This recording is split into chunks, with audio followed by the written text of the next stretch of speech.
Hello everyone. Welcome to our YouTube channel, The World Times News by AI. So let's start the video. The destruction of a major dam in Ukraine will have grave and far-reaching consequences for thousands of people, the United Nations has warned. UN Aid Chief Martin Griffiths said the scale of the catastrophe at the Kakhovka Dam in southern Ukraine would only become clear in the coming days.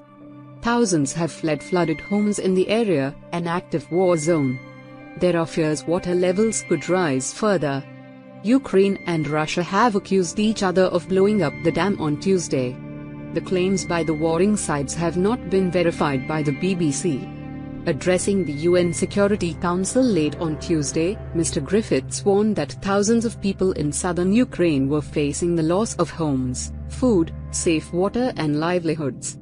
As mass evacuations continue on Wednesday morning in Ukraine's Kherson region, satellite images have emerged showing widespread devastation there. One of the photos showed a flooded port and industrial area in the regional capital Kherson, which is under Ukrainian control. On Wednesday morning, 23 localities remained flooded, Ukrainian TV said in its latest news bulletin. Overall, about 40,000 people needed to be evacuated, Ukraine's Deputy Prosecutor General Victoria Lyubimova said earlier. 17,000 in Ukraine-held territory west of the Dnipro River and 25,000 in the Russian-occupied east. Some local residents have been seen desperately trying to save their belongings in homes with water levels nearing the ceiling. The Kakhovka Dam, downstream from the huge Kakhovka reservoir, provides much-needed water to farmers and residents, as well as to the Zaporizhzhia nuclear power plant. It is also a vital channel carrying water south to Russian-occupied Crimea.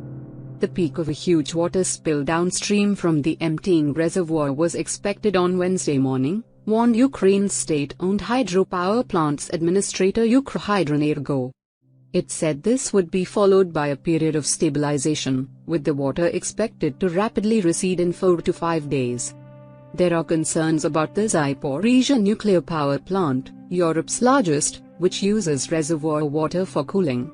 The situation there is said to be under control and there is no immediate nuclear safety risk for the plant, according to the International Atomic Energy Agency, IAEA. One local resident, Andrei, who lives close to the dam, which was seized by Russian forces shortly after Moscow launched its full-scale invasion in February 2022, said he believed Russia wanted to drown his city. In the city of Kherson, a woman called Lyudmila, who was loading her belongings including a washing machine onto a trailer that was attached to an old car, said, "We're afraid of flooding. We're taking our things a little higher up."